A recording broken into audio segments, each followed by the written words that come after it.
नमस्कार, मैं अपर्णा स्वागत करती हूँ आपका बोलेस किचन में। आज हम सर्दियों में खाए जाने वाले ड्राई फ्रूट्स के लड्डू बनाएंगे। ये लड्डू बहुत टेस्टी लगते हैं और ये लड्डू हमारे सेहत के लिए भी बहुत फायदेमंद होते हैं और इसे बनाना भी बहुत आसान है। तो चलिए शुरू करते हैं। तो इसके लिए यहाँ पे मैंने 250 ग्राम सूखा नारियल ग्रेट करके लिया है और इसी के साथ 250 ग्राम सूखे खजूर लिए हैं और इसके बीज निकाल कर मैंने इसे इस तरह से लंबे टुकड़ों में कट कर लिया है। आप चाहे तो खजूर का पाउडर भी ले सकते हो, मार्केट में खजूर का पाउडर भी मिलता है। और इसी के साथ मैंने यहाँ पे 50 ग्राम काजू, 50 ग्राम चारोली, 25 ग्राम पिस्ता, 100 ग्राम गोंद और 50 ग्राम बादाम और इसी के साथ 25 ग्राम खसखस ली है। ड्राई फ्रूट्स आप अपनी पसंद से कम ज़्यादा कर सकते हो या फिर इसमें से आपको जो भी ड्राई फ्रूट्स पसंद नहीं है आप उसे स्किप कर सकते हो। और इसी के साथ मैंने यहाँ पे लिया है 250 ग्राम प्योर गुड़ और 150 ग्राम देसी घी। तो अब हमें सारी चीज़ों को भूनना है। तो इसके लिए मैंने यहाँ पे एक कढ़ाई गरम कर ली है। कढ़ाई में हम ग्रेट किया हुआ सूखा नारियल डालेंगे। इसकी जगह आप डेसिकेटेड कोकोनट यानी कि नारियल का बुरादा भी ले सकते हो। अब हम इसे लो टू मीडियम फ्लेम पे 4 से 5 मिनट तक या फिर इसका हल्का सा कलर चेंज होने तक इसी तरह से चलाते हुए भूनेंगे। और देखिए मैंने यहाँ पे नारियल को 4 से 5 मिनट तक लो टू मीडियम फ्लेम पे अच्छे से भून लिया है और आप यहाँ पे देख सकते हो नारियल का कलर चेंज हो गया है। अब हम इसे निकाल लेंगे और इसी कढ़ाई में अब हम डालेंगे 1 टेबलस्पून घी और घी मेल्ट होने के बाद हम इसमें खजूर डालेंगे और इसे भी लो टू मीडियम फ्लेम पे इसका हल्का सा कलर चेंज होने तक भूनेंगे। तो देखिए यहाँ पे मैंने खजूर को 3 से 4 मिनट तक भून लिया है और इसका कलर भी थोड़ा सा चेंज हो गया है। अब हम इसे निकाल लेंगे। अब खजूर को कढ़ाई में से निकालने के बाद हम उसी कढ़ाई में 4 से 5 टेबलस्पून घी डालेंगे और घी को अच्छे से गर्म करेंगे। और घी अच्छे से गर्म होने के बाद हम गैस की फ्लेम लो टू मीडियम करेंगे और इसमें 2-3 चम्मच गोंद डालेंगे और इसे लो टू मीडियम फ्लेम पे लगातार चलाते हुए फ्राई करेंगे ताकि ये अंदर से और अच्छे से फ्राई हो जाए। अगर हमने इसे हाई फ्लेम पे फ्राई किया तो ये ऊपर से तो क्रिस्पी हो जाएगा लेकिन अंदर से कच्चा रह जाएगा। तो इसलिए हमें इसे इसी तरह से लो टू मीडियम फ्लेम पे लगातार चलाते हुए फ्राई करना है। अगर आपके गोंद के बहुत बड़े बड़े टुकड़े हैं तो आप उसे थोड़ा सा कूट के उसके 2-3 टुकड़े कर लीजिए और फिर उसे फ्राई कीजिए। ऐसा करने से गोंद अंदर तक और अच्छे से फ्राई हो जाता है। तो आप यहाँ पे देख सकते हो ये गोंद अच्छे से फ्राई हो गया है। ये फ्राई होने के बाद इस तरह से पॉपकॉर्न के जैसा फूलता है। तो अब हम इसे निकाल लेंगे और इसी तरह से सारा गोंद फ्राई करेंगे। तो यहाँ पे मैंने सारा गोंद फ्राई कर लिया है। अब हम उसी घी में डालेंगे बादाम, काजू, पिस्ता और चारोली। अब हम सारी चीज़ों को लो टू मीडियम फ्लेम पे इनका हल्का सा कलर चेंज होने तक या फिर 2 से 3 मिनट तक भून लेंगे। और 2 से 3 मिनट सारी चीज़ों को भूनने के बाद हम इसमें खसखस डालेंगे। खसखस हमें आखिरी में डालनी है क्योंकि ये बहुत बारीक होती है और ये बहुत जल्दी से भून भी जाती है, तो इसलिए हमें इसे सबसे आखिरी में डालना है।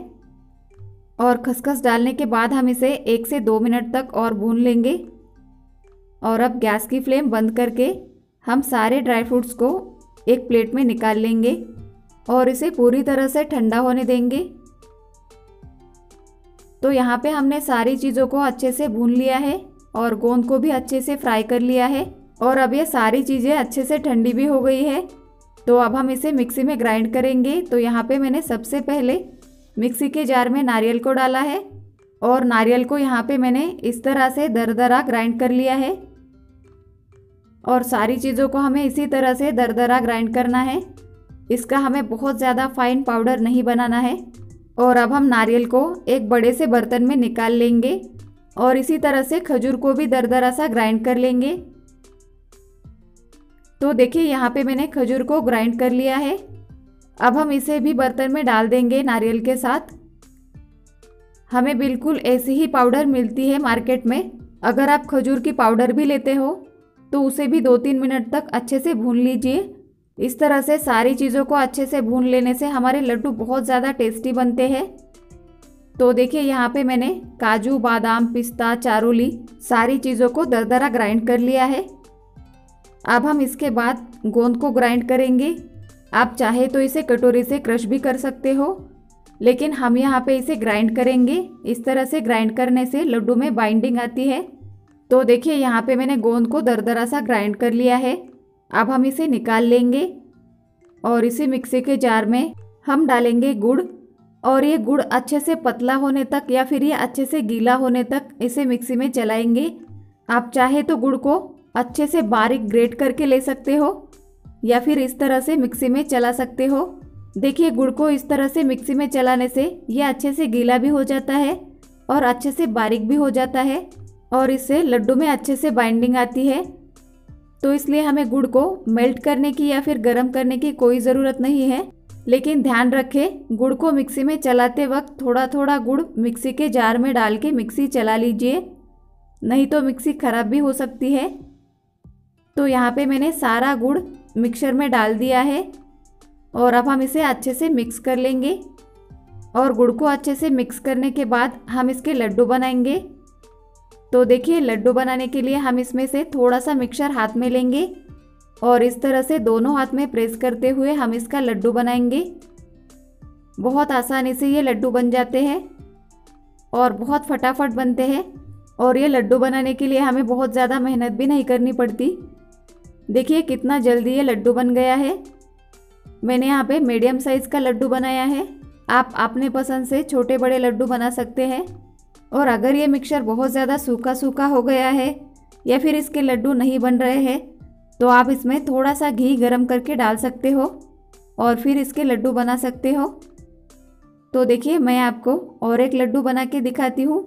देखिए बहुत जल्दी ये लड्डू बन जाते हैं और आखिरी लड्डू तक ये मिक्सचर ऐसा ही गीला गीला रहता है, ये बिल्कुल सूखा नहीं हो जाता। तो देखिए यहाँ पे मैंने सारे लड्डू बना लिए हैं और यहाँ पे मेरे मीडियम साइज़ के 32 यानी 32 लड्डू बन गए हैं। और हाँ, लड्डू बनाते वक्त मैं आपको एक बात बताना भूल गई, आप इसमें इलायची पाउडर या फिर सौंठ पाउडर डाल सकते हो। और आप यहाँ पे देख सकते हो ये लड्डू कितने नरम है और कितने डिलीशियस लग रहे हैं, और ये बहुत ज़्यादा टेस्टी लगते हैं। तो इसलिए आप भी इस आसान तरीके से ये ड्राई फ्रूट्स लड्डू ज़रूर बनाइए। और आपके लड्डू कैसे बने ये मुझे कमेंट करके भी ज़रूर बताइए। और अगर आपको ये रेसिपी अच्छी लगी हो तो वीडियो को लाइक करें, ज़्यादा से ज़्यादा अपने फ्रेंड्स और फैमिली के साथ शेयर करें। और ऐसे ही आसान और टेस्टी रेसिपी के लिए बोलेस किचन को सब्सक्राइब करके साइड में दिया हुआ बेल आइकॉन प्रेस करना ना भूलें।